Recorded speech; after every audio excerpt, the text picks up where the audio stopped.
Well, hello, hello. Um, Hope y'all been doing well. All three or four of you that have been watching these videos. I don't know. I I guess I'm just gonna keep on making them, but I do kind of feel a little foolish. Sometimes I feel like maybe I have no self-awareness or something,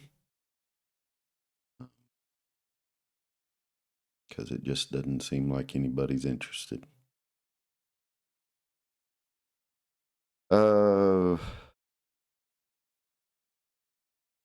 I've seen a Muslim hate, a lot of Muslim hate, a lot of hate, period. But a lot of Muslim hate that just seems to me to be very orchestrated and artificial. I don't know what set it off. It's weird. Um, to me, it feels like it was there to get us try to get the public prepared for this war with Iran. We are now in the 27th day of this war. Um, Maybe that was it. Maybe it was to take some of this, try to take some heat off of the Zio state, the things they've been doing. I don't know what it is, but I just see a lot of Muslim hate, especially here in Texas. I have locked horns with a few of these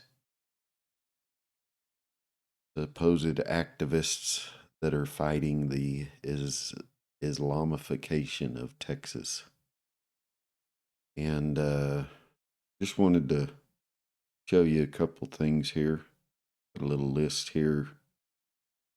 This is for those of you here in Texas, which most of the folks that are going to watch this are probably going to be in Texas.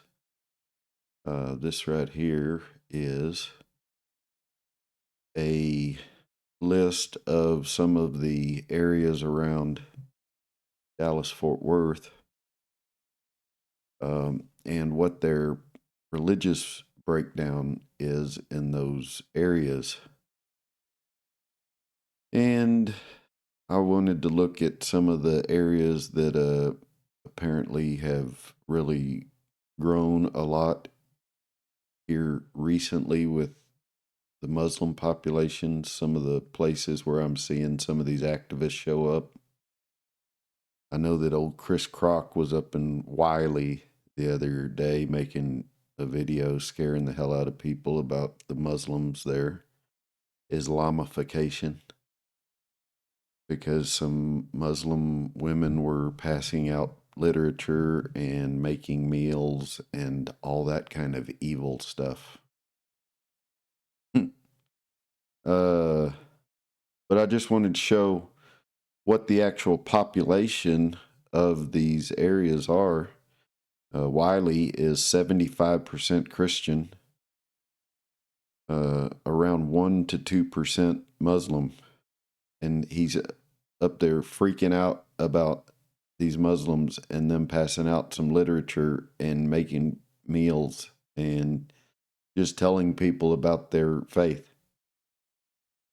Uh, Apparently, he thinks that those rights are reserved for only his people. I don't know.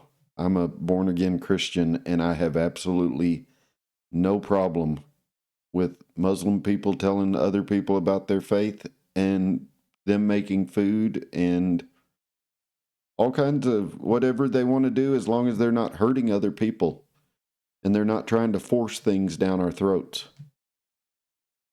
So just take a look at that. I mean, the highest population on this list is looks like 4 to 6% in Richardson, and they actually have a Muslim mayor in Richardson.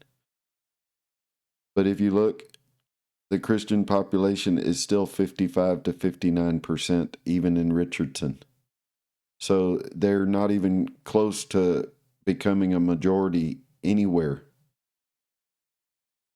in Texas. And I will show you some different areas. I've got a different list here. These are communities where there are large populations of specific religious groups. If you look up, there's a couple of communities up in New York that are like almost 100% Jewish. If you look at Laredo, 90% Catholic. Beechwood, Ohio, almost 90% Jewish. Lakewood, New Jersey, 70% Jewish. Hamtramck, Michigan, 60 to 70% Muslim. Dearborn, Michigan, 55%. That's even in Dearborn, which, if you listen to these people, they're complete. It's a complete takeover in Dearborn. Even there, they're barely over the. They're barely the majority in Dearborn, Michigan. And then the whole state of dadgum Utah is run by Mormons, and nobody's griping about that. I just don't understand this stuff. That's why I think that it's artificial, orchestrated fear, because it just doesn't make any sense that these people would be losing their dadgum minds over over these small numbers of Muslims. And the thing is, for me, I really feel like it's like a vicious cycle with these folks. It's the same folks that are griping and complaining about the Islamification of the United States are the same ones that are that always push for these wars in the Middle East. And with every single conflict in the Middle East, the result is more refugees, more Muslim refugees that come into our country. And so what I don't understand is why do so many of these warmongering boomers, and I will say that the vast majority of them are boomers. They're from that older generation that cannot seem to turn off Fox News. And now CNN is also pushing the war propaganda. And you will see that. Everyone's wondering, well, why does CNN and Fox sound so similar now? Well, that's because the Ellisons now own CNN. They bought Paramount, CBS, CNN. So they're going to have the same propaganda on CBS, CNN, and Fox and ABC because they're all run by Zionists. They're all controlled by Zionists. And that is the main topic of the day. So everybody is going to be pushing Zionist, Hasbara on every channel. So just know that. Know that there is no difference in the mainstream media. They are all run by the same group of people.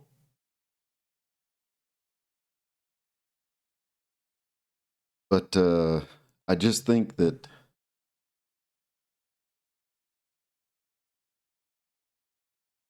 I think that we have a big problem with just with people hating other people simply because they have an irrational fear of them. It is irrational if you really think about it. it's irrational to be this afraid of Muslims. When you think of how many Muslims are on the planet, and really how few of them have actually committed acts of violence, especially here in America, compared to the number of them that there are, um, it is just really strange to have so much hatred for these folks. And that's another telltale sign that this is orchestrated and artificial, that it's propaganda induced hatred and fear. And I know the folks who think this way. I know that I see the screenshots that they share on their social media. I see what they believe in and what they listen to. And so I know that they are being propagandized. They don't realize it because most people that are being propagandized don't realize it. That's the whole point of the propaganda.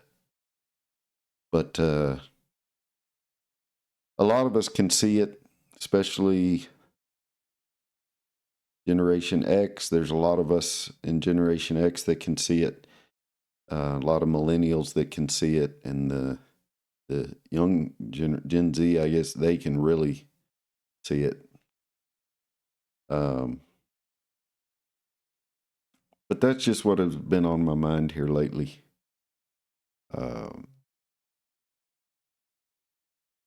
I don't agree with Islam, but there's nothing in the Word of God that tells me that I need to hate Muslims, or that I need to fight with Muslims, that I need to kill Muslims or send my tax dollars to kill Muslims. There is nothing in there about Muslims. So the way that I look at them is the same way I look at atheists and Hindus and Buddhists. I'm supposed to love them, pray for them. And so if you're a Christian like me, I would ask you to look in teachings of Christ, look in the gospel of Jesus Christ, and read his words and do what he says when it comes to Muslims. Not what Fox News says, not what Sean Hannity or Mark Levin say, or Ben Shapiro. Those are not your Christian leaders. Your Christian leader is Jesus. So it's only his opinion that counts as a Christian.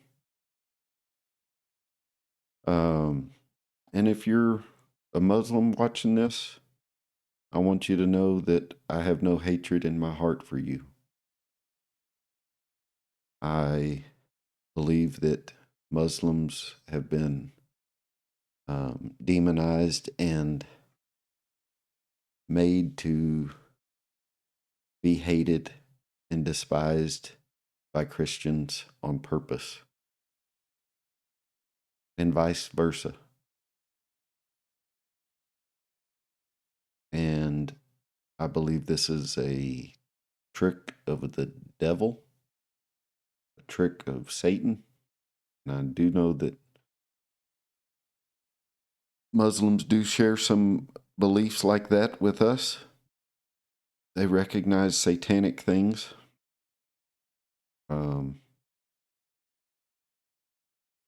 And so to the Muslims that watch this, I just want you to know that I'm not your enemy.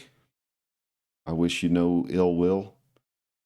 And if you're a Muslim in Texas, you have an ally with me. As long as you're peaceful, I'm your ally. As long as you believe in limited government and individual liberty, I'm your political ally. But to anybody, Christian, Muslim, Jew, anybody who is against individual liberty for any individual, anybody who believes in unlimited government that fights wars of aggression, wars of choice, you are my political enemy because you're the one that wants to steal money out of my pocket. You're the one who thinks that you can drive out hate with hate, which never works. The only way, Martin Luther King Jr. said, only way you drive out hate is with love. And as Christians, that should be the way we live our lives. If somebody hates you, you love them. Or if you think somebody hates you, you just show them love. And you'd be surprised how many people you think hate you that don't really hate you.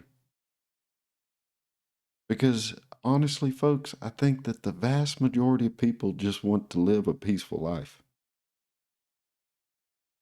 The hatred is all concocted and manufactured.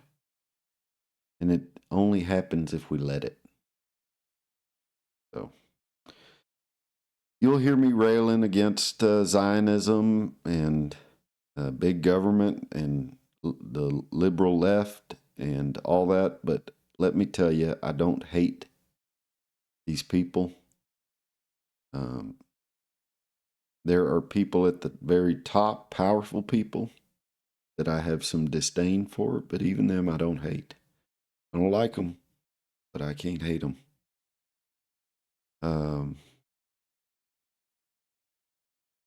So don't ever think that I'm preaching hate, because I'm not. I think the answer is love. I was introduced to the Ron Paul revolution with the love spelled backwards inside of revolution. And that's how we need to operate. We need to operate with love and have a revolution of love. Boy, what would that be like? Imagine this, folks. Imagine if all the money that the U.S. spent on all these wars over, let's just do the wars of my lifetime. Kuwait and Iraq and Afghanistan and Libya and Somalia and Yemen and now Iran and Ukraine and all that money that we spent, all that precious blood. But all that money, imagine if we had spent, instead of dropping bombs, imagine if we had gone into each one of those countries and built up their infrastructure, built schools and hospitals, built water treatment facilities, and gave them sewage and plumbing and places where they didn't have it, brought electricity to them. Imagine if we'd spent that kind of money, if these companies that profit off of war were just profiting off of economic success from these companies that we had brought to them. I like to imagine that. I like to imagine a world where we had Ron Paul as president, where I had Deborah Medina as my governor, and a legislature full of Jonathan Sticklands. I like to imagine that. That's not the world we live in.